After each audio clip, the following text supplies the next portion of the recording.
Hey, this is Ben from JUKEBOX the Ghost, and you are listening to Recess with Spinelli.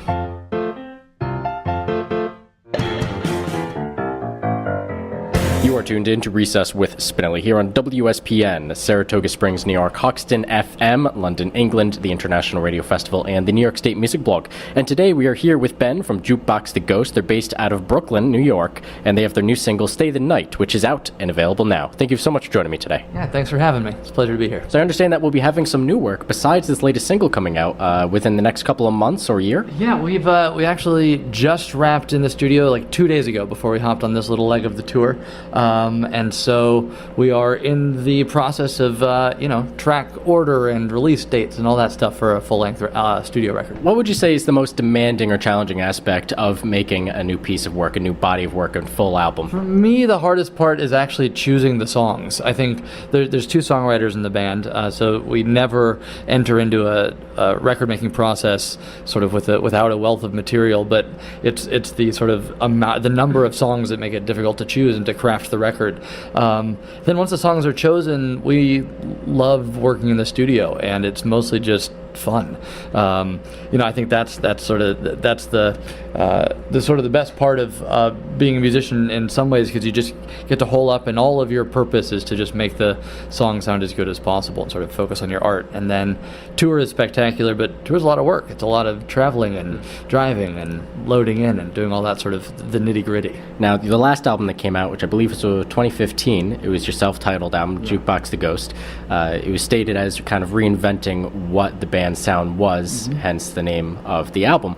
So what progression would you say there is between that and the upcoming work? Where we are now, having just finished it, I'm sort of only now getting my head around it, but I think the last record was sort of a distillation of sort of the pop stuff that we've been working on, and tight arrangements and really sort of meticulously arranged everything from synths to drums. And this one is similar in that way, in that it's sort of bombastic and poppy, but we sort of let loose a little more in terms of live instruments and more live drums and lots of stacked vocals and solos, and I think it's even more fun and a little more bombastic than the last. Making sure that you have live performance of the instruments was important to us, because we're such a live focused band that we wanted that to translate on the record. And when you're playing live, there's more risk of sort of sloppiness, but then it's also more human, and there's something to be said for that. What you get live, we don't play to tracks. We try to keep it honest. So what you see live is three people playing their instruments and singing, and that's it. And so we are crafting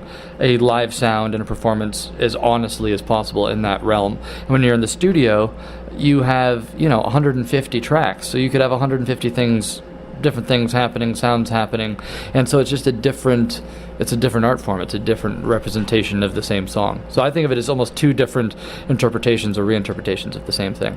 I want it, I need it, I want somebody. You did start as more of like a college party band in a way, or at least I think a cover band, or just to kind of keep people entertained. Is that concept still flow through to your performances now, as far as putting the audience first priority-wise to make sure that they're having a good time? Absolutely. I think if you're going to my philosophy is, if you're going on the road, you're there to entertain, and in many ways you're putting on a show. That's why they call it, you're putting on a show. And so I think you have an obligation to the people at the show to entertain and to perform. And not to say that you shouldn't be honest with yourself, but I think you definitely have to acknowledge that people have paid to be there to see you, to be entertained, and you have to work for that. So it definitely falls into the mantra of the show must go on, depending what's happening through your day. You definitely have to push through for the audience. Always. The only time I've ever canceled a show, and maybe it's 2 or 3 out of 1,200, is if I have bronchitis or something and my voice is totally gone. But otherwise, no matter what, you do it. I've done we were in San Francisco on this last tour, and I got food poisoning, and everything came up right before the show, and by God, it was going to happen. And so I sang for an hour and a half thinking I was going to boot. It never happened, and got off stage and went to bed. But it doesn't matter, because it's not about us, it's about the audience. Well, in that regard, do you think the audience also has an obligation to the band to maybe pay attention, maybe not be on their cell phone so much sometimes, or?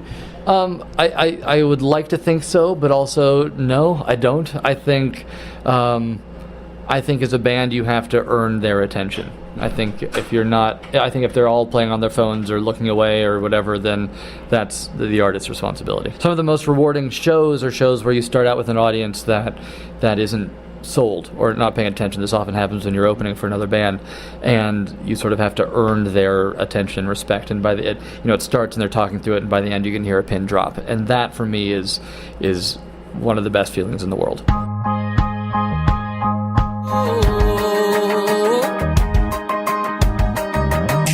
Now, going back into your own personal history, I do understand you're also a classically trained pianist, right? Mm-hmm. Yeah, that's right. No, I did. That's my background. I did classical piano all the way growing up as a kid. So what made the switch from classical training or classical performance to more of a pop genre? I just always loved both, and I think when I was like 7, 8, 9, I would say, people would want to be like a fireman or a veterinarian or whatever the hell it happens to be, and I always wanted to be a classical pianist. But then as I got older, started writing, and I became what I wanted to do from about, 11 or 12 on, and I sort of haven't looked back since. Now, the way you first got into piano, was it just your parents kind of put a piano in front of you and said, you're going to take lessons, or did you gravitate towards that on your own? I definitely gravitated towards it on my own, and my mom played an interesting trick on me for any parents who are listening. And when I started taking piano lessons about 2 months before I turned 7, and my mom told me that you're going to take it for the summer, and if you like it, you're going to sign a contract that says you're going to take it until you graduate from high school.